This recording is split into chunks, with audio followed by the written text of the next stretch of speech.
6장 타락한 인류는 그리스도 안에서 구원을 찾아야 함. 1절 유일하신 중보자 생명의 주 그리스도의 필연성. 모든 인류는 아담이라는 인물 안에서 멸망하였다.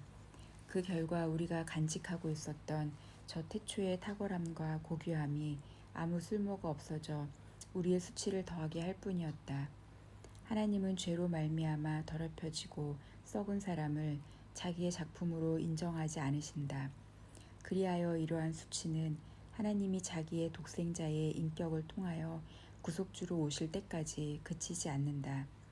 우리가 이전에 논의했던 창조주 하나님을 아는 지식은 인류가 생명으로부터 죽음으로 떨어진 이후 그리스도 안에서 하나님을 아버지로 드러내는 믿음이 함께 따르지 않는 한 모두 무익할 뿐이다.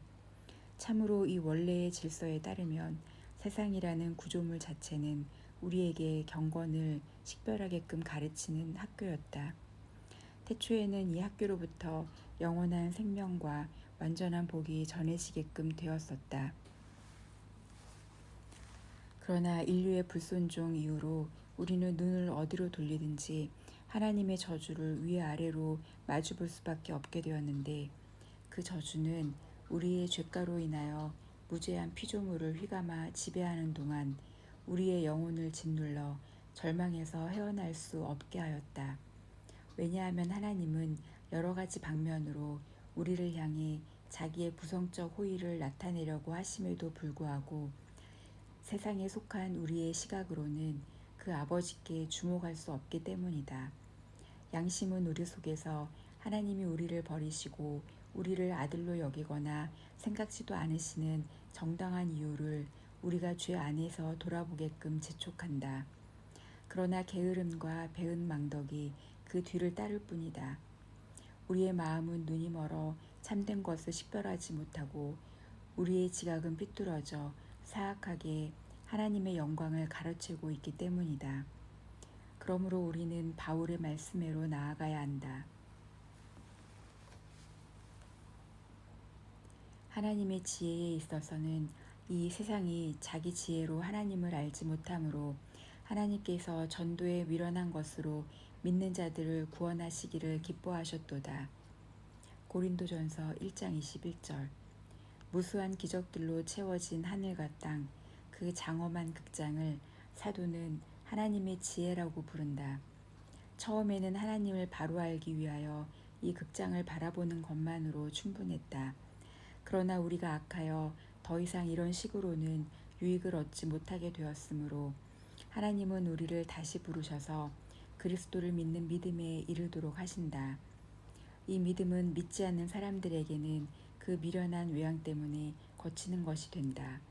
그러므로 우리는 우리에게서 멀어지셨던 우리의 창조자요 조성자이신 하나님께로 되돌아가기를 갈망한다면, 비록 십자가에 대한 설교가 사람의 천품에는 거리낀다고 하더라도 그 설교를 겸손하게 받아들여 하나님이 다시금 우리 아버지가 되시도록 해야 한다.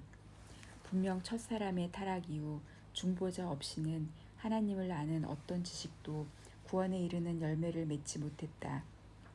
왜냐하면 영생은 곧 유일하신 참 하나님과 그가 보내신 자 예수 그리스도를 아는 것이니이다.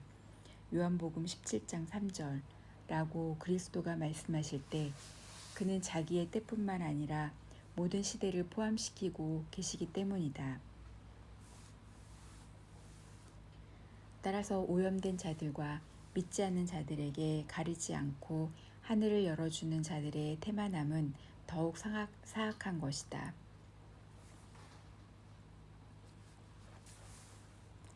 성경에서 구원에 이르는 유일한 문이라고 가르치는 그의 은혜가 없이는 우리 중에 아무도 그리로 들어갈 수 없다. 그러므로 만약 누군가 그리스도의 이 말씀을 복음이 처음 선포될 때에만 해당하는 것으로 제한하려고 든다면, 즉시 우리는 그것이 모든 세대와 모든 민족에게 일반적으로 적용되는 질서가 된다고 반박할 수 있다. 왜냐하면 하나님으로부터 떠나 있으며 저주받은 진노의 자녀들이라고 선언된 모든 자는 화목이 없이는 하나님을 기쁘시게 할 수 없기 때문이다. 여기에 그리스도가 사마리아 여인에게 대답하신 말씀이 더해진다. 너희는 알지 못하는 것을 예배하고 우리는 아는 것을 예배하노니 이는 구원이 유대인에게서 남이라. 요한복음 4장 22절. 이 말씀으로 주님은 모든 이방인의 종교는 거짓된다고 비난하실 뿐만 아니라 율법 아래에서 오직 선택된 백성에게만 그리스도가 약속되신 이유를 지적하기도 하신다. 그리고 그리스도를 바라보지 않고 드렸던 어떤 예배도 하나님을 기쁘시게 할 수 없었다는 사실을 깨닫게 하신다. 같은 의미에서 바울은 하나님이 없는 모든 민족은 생명의 소망을 빼앗겼다고 분명히 선포한다. 태초에 그리스도 안에 생명이 있었으나 모든 세상이 그것으로부터 떨어져 나와 죽게 되었다고 요한은 가르쳤다. 이제 우리는 그 원천으로 다시 돌아가야 한다. 그리스도는 우리를 용서하시는 분으로서 자기가 생명이라 선포하신다. 의심할 바 없이 하늘의 유산은 오직 하나님의 자녀에게만 속한다.